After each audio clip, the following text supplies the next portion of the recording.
Hey everybody, welcome to Life with Lisa A. This is my cooking channel, so welcome. Today I'm going to mention 3 videos I'm going to be doing. The separate videos. One, I'm going to be making homemade lasagna. It's like traditional Italian lasagna. Then in another video, I'm going to be making a grill quick.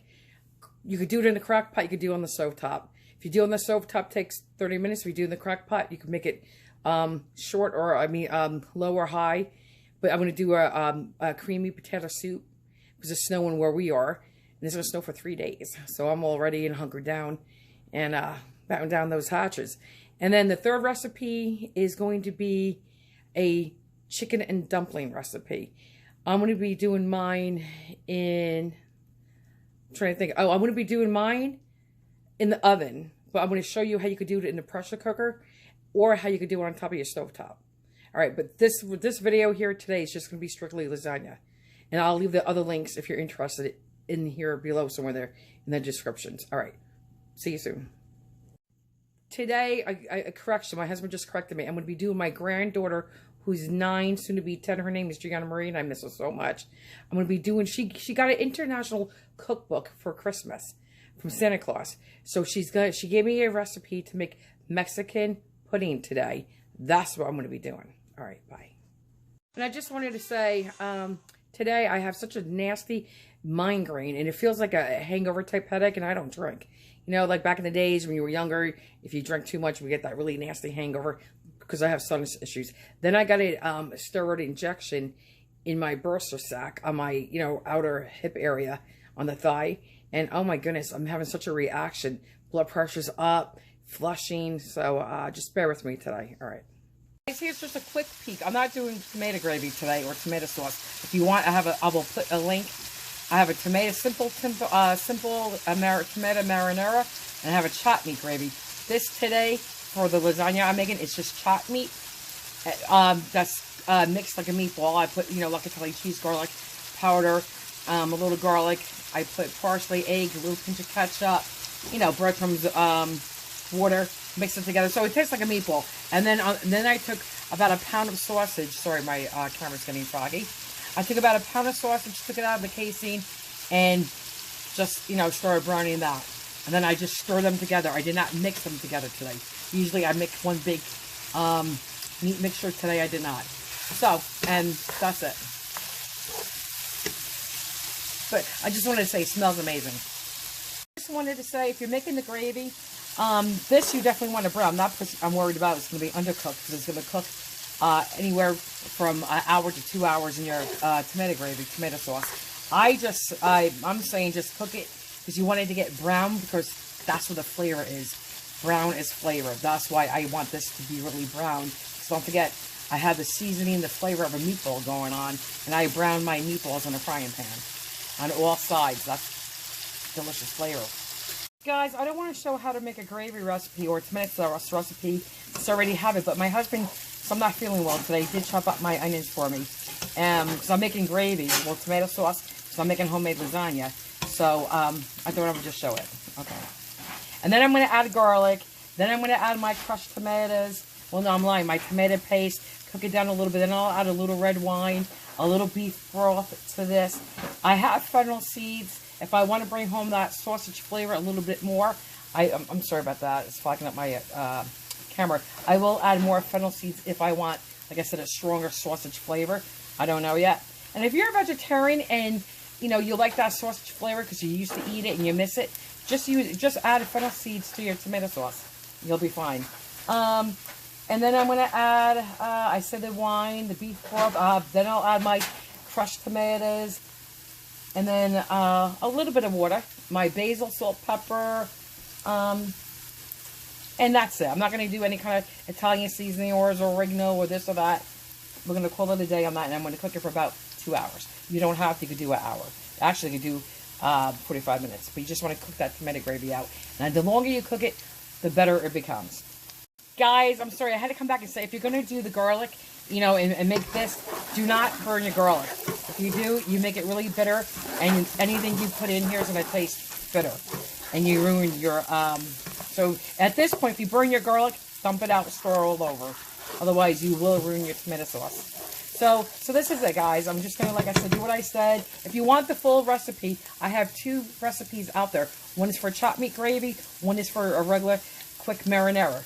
They both start out the same exact way. The only difference between this gravy today and my chopped meat gravy, I did add a pound of sausage out of the casing to this. That's what I did. That's the only difference. Okay. I got to go before I burn my own garlic. Guys, even though I was not trying to show you this recipe, I'm just showing you what the gravy looks like. I put the light on so you can see a little bit better. I added my 4 cans of tomato. I use 1 can of Cento, Salmanzano tomatoes. I usually can go to the Italian store and get cans of Italian tomatoes, but it's not what I had in the house today. So I use that, 1 can of crushed Tutti crushed tomatoes. And what was that one brand my mother uses? Formanos. Formanos. And I used 2 cans of Formanos. And I threw my chopped meat and my sausage mixture back in here with salt, pepper. I did about, my mother does a tablespoon of salt per can. I do not. I do about a teaspoon. It depends on the tomatoes, maybe a little bit more. Black pepper, so a teaspoon per can. So I used 4 cans. That was about 4 teaspoons or maybe a little bit more. You taste it the way you like it. Start out little and add as you go. Because once you put too much, you can't take out. And if you wanted to, you could put in crushed red pepper flakes at this point.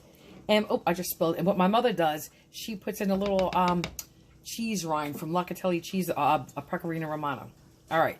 And again, this is just, I'm not showing you the recipe for this because, like I said, I already have 2 out there, and I will link the videos on the bottom of this under the descriptions. All right. Bye. Hey, guys. Welcome to Life with Lisa. Welcome back. We're going to get ready to do the lasagna, but my dilemma is because I'm in the midst of moving, because I came to, out of state to take care of my parents, and I'm looking for now more of a permanent place because I thought it was going to be temporary, and it turned into be a little longer than I thought.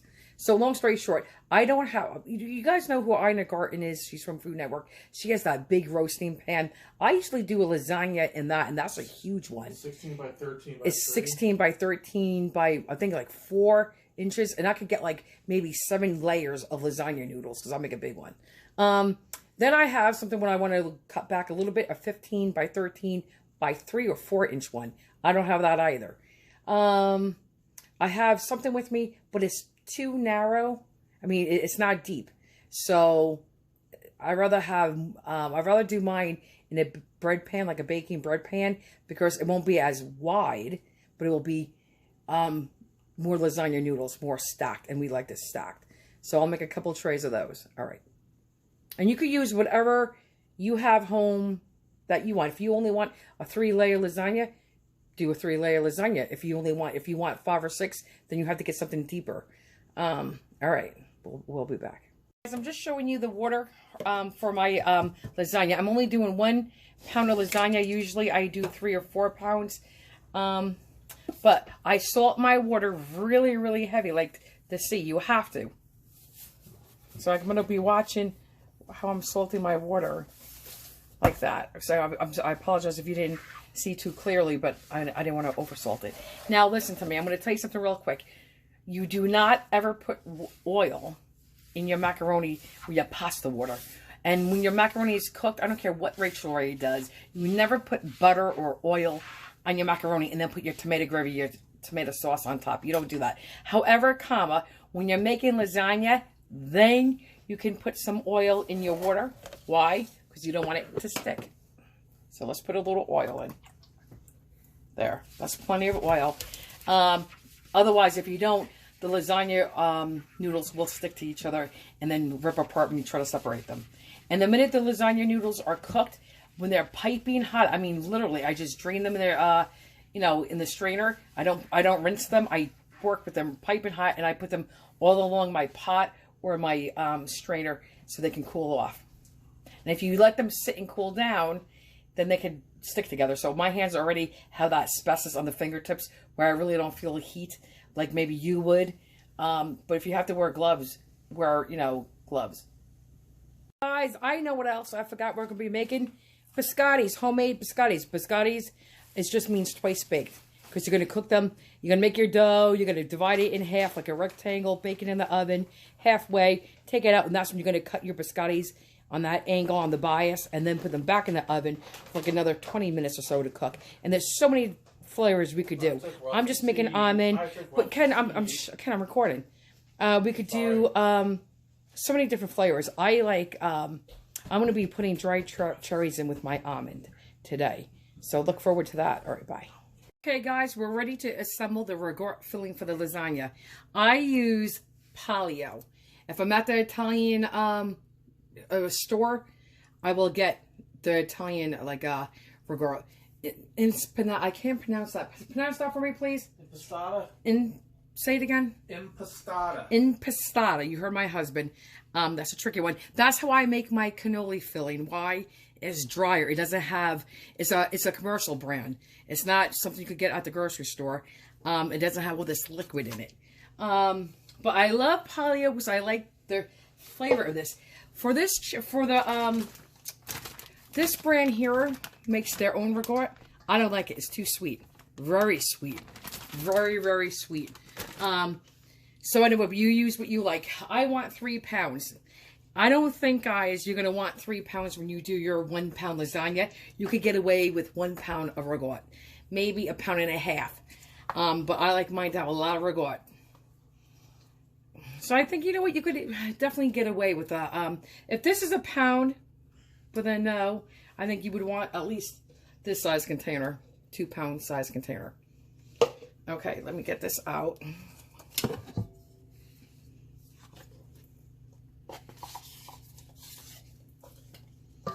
And I know there's people that use cottage cheese, but that's not traditional Italian at all. And you can, by all means, if you want to substitute for the ragout, use cottage cheese, by all means, you could do that. But that's not how I do it. And, you know, this was my grandmother's recipe, and she came from Italy.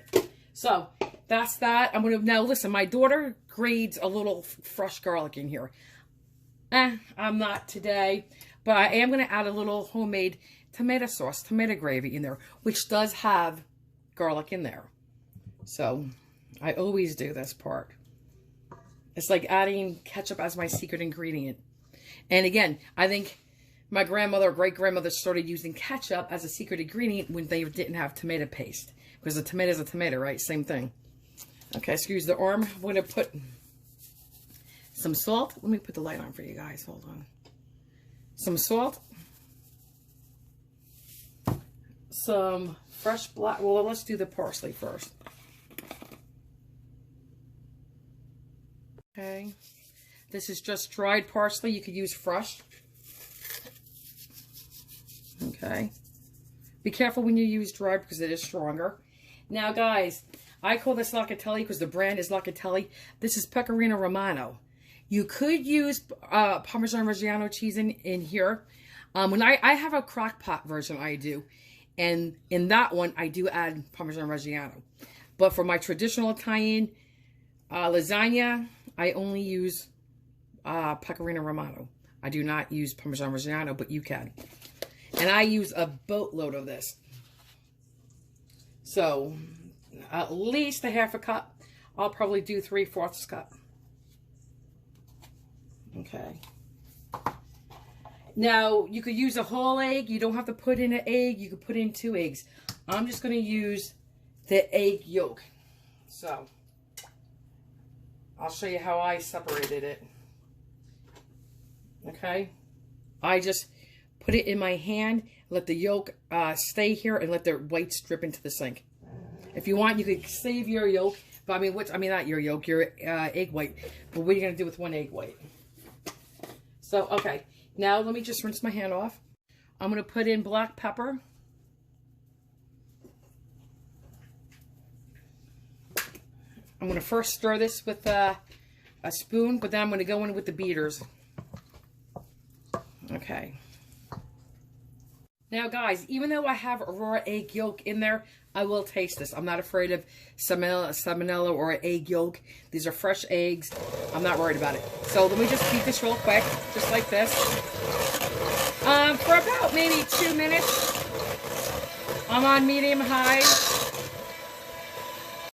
And guys, when you add eggs, besides being a binder, But it will also, when you're cooking with some liquids, like if you do a lasagna with spinach, it will help suck up that liquid from the spinach. This tasted good. I tasted it. I just don't know if I want to add a little bit more gravy, just for the heck of it. So this is it. And it has such a nice, strong locatelli cheese flavor. Oh, Pecorino Romano. And when I beat it, guys, and you add the yolks of the egg, it makes this filling creamier and lighter. And when I make stuffed shells, or if I do homemade raviolis, this will taste like a pillow in your mouth. They will be so soft and light and airy, meaning the filling. I promise you, it's just delicious.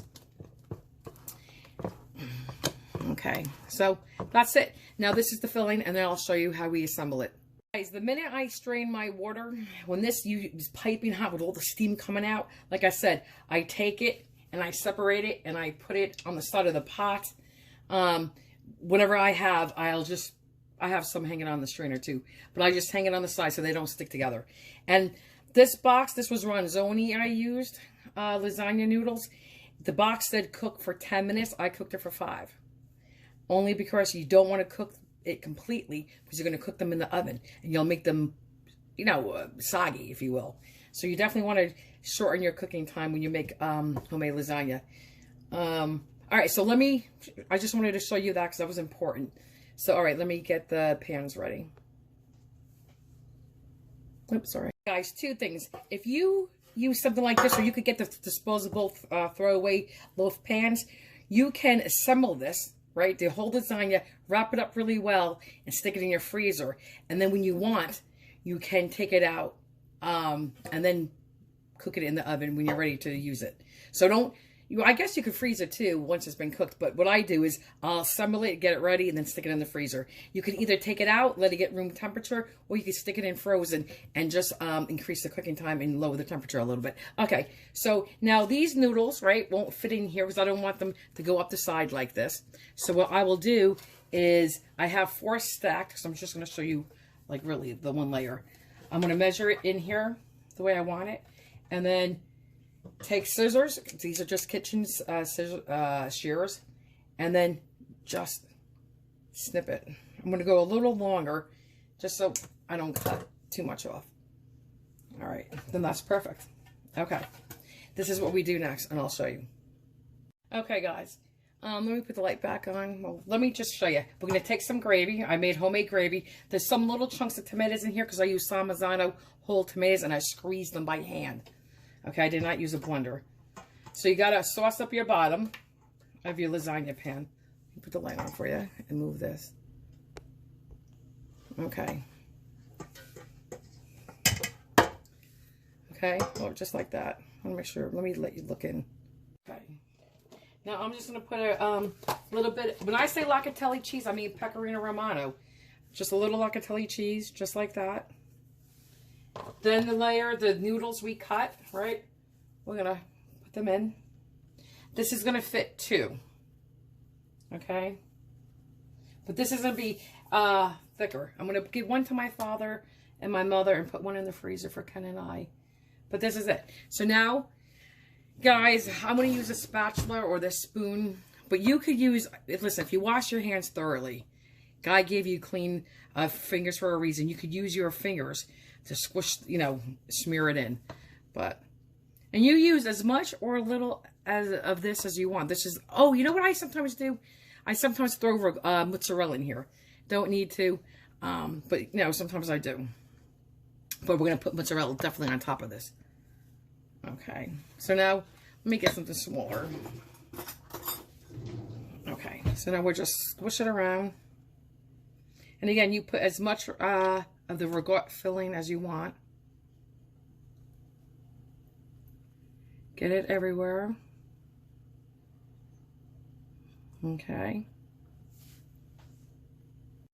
Now I'm going to get the mozzarella. And guys, I'll show you later. I don't know if you saw my big crock pot pressure cooker on the counter. I'm making homemade cream of potato soup, like a baked potato soup. All right, but here's the mozzarella. And again, guys, you use as much mozzarella as you want. If you want, you could put a little provolone cheese in this too. Or, you know, when you make something Parmesan and you do mozzarella on top, you could do a mixture of Parm and mozzarella. Today I am not. I'm just going to use straight up mozzarella. I usually shred my own mozzarella, but today I'm not, because this has that little bit of that waxy powder feel to it, but I normally shred my own. But you could use this too, because I always use this as well. I do both. Okay, I like my mozzarella, to have a lot of mozzarella. So here we go with that. Now, we'll take some more tomato gravy, tomato sauce. Sorry about the arm. And then we'll put it on top. And you want this saucy. I have a whole big pot of gravy sitting on the stove. I just did this because I'm just going to show you one layer. That's basil. You could throw the basil away. I like to keep the basil in. Okay. In there too. Okay. It's important to keep this really wet with your sauce. Now, I take more pecorino romano, your locatelli cheese, and you use as much or as little as you want. I like this bite. And if you don't know what this is, guys, well, if you know what Reggiano is, Parmesan Reggiano, this is very similar to it. It has that nuttiness, but this is sharper, has more of a bite, it has a little bit more of a salty flavor to it as well. It's stronger. I like this much better, where Reggiano is, you know, more mild and has a slightly more nuttier flavor, I think. So anyway, all right, here we go. So here's my other layer, right? And this is all you do. You just keep stacking them up like this. That's it. When I get to the top, I believe I will use 3. But okay, and we'll just repeat. Your ragout layer.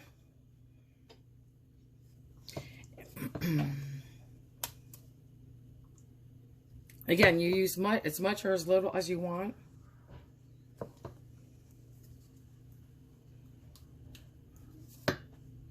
Smear it in.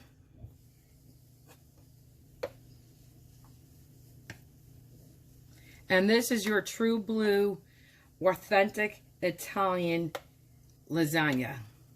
There's different ways you could switch it around and make different lasagnas, including a bechamel sauce, which is your white sauce. You could do a veggie lasagna. You could do one with spinach. There's different ways to do this, but this is your traditional lasagna. Okay. More mozzarella.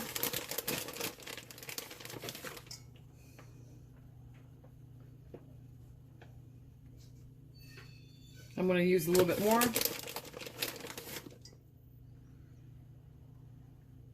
That's good. Your gravy comes on next. Use a decent amount of tomato sauce. I call it gravy because just we're from North Jersey, and it's how I was raised. It's how, I guess, when people came from Italy, you know what I'm saying, and they, you know, come from New York and Jersey, it's how they talk. Like, I don't call it pasta, I call it macaroni. I don't call it sauce, we call it gravy. I don't call it ricotta. Oh my God, no, I call it ragout.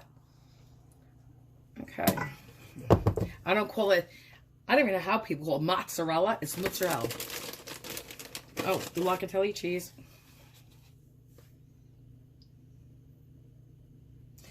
And I'm going to get 2 more layers with ragout in this. Like, do another layer of macaroni, you know, and then do what I normally do, you know, layer it, and then I'll get another layer of macaroni, layer it, and then I'll show you what the top looks like.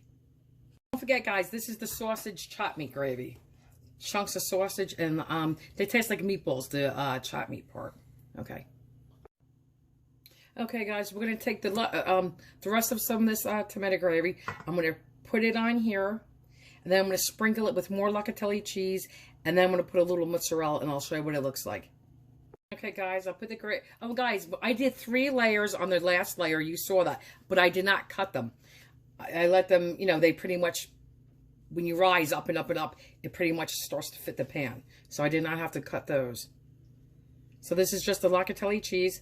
And if you want, guys, you could just put this in the oven like this. You don't have to put mozzarella on. But normally you would, but you could just leave it like that. And I'm going to do some mozzarella. And then I'm going to clean up the pan, put it on my cookie sheet for sure, because I know this is going to seep out for sure. I'm going to cook it at 375 for about 45 minutes. If the cheese starts to burn, you can put a foil on it. So, at least 45 minutes. And you can look at it. Your oven may be different. Yours could be done in 35 minutes, 40 minutes. But this is all I'm going to do. So pretty much this is done. I'm going to clean up, like I said, the sides, clean it all up, and bake it. And I'll show you what it looks like when we're done. Guys, I'm going to put the lid on. Here is your finished lasagna. The cheese got all nice and bubbly. You can see that. And if you don't want... Now, listen, I like my cheese like this. So we all do. Okay, we like it to have that little slight brown. You don't have to. You could stop yours about... well, check it. I looked at mine. I wanted it to go a little bit longer. We like ours like this. But here it is. I'm going to let it set now. I'm going to give it at least a half hour. It has to settle. Then I will cut into it. Yum. Smells honestly really good. Yummy. I just want to emphasize, remember, if you want to cook this if you want to make this in advance and stick in your freezer, you do everything we did up to cooking it.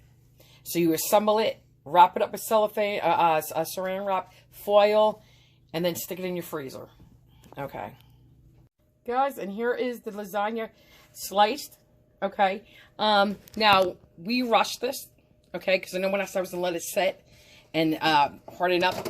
We did, but not as long as you normally do. Yeah, give me the garlic bread. That's fine. Thanks.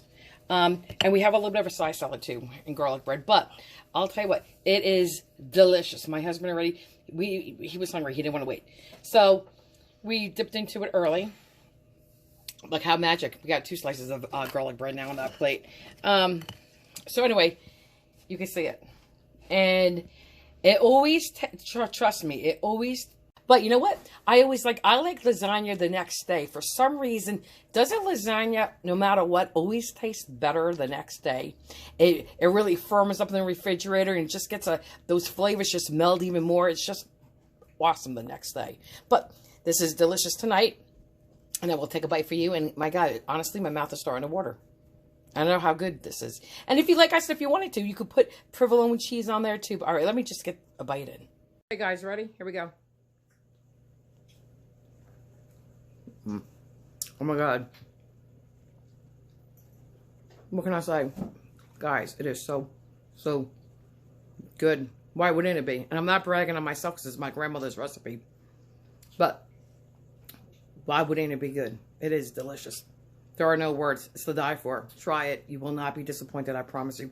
If you like true blue Italian food, and you like the traditional true blue Italian food, you will love this recipe. Mmm.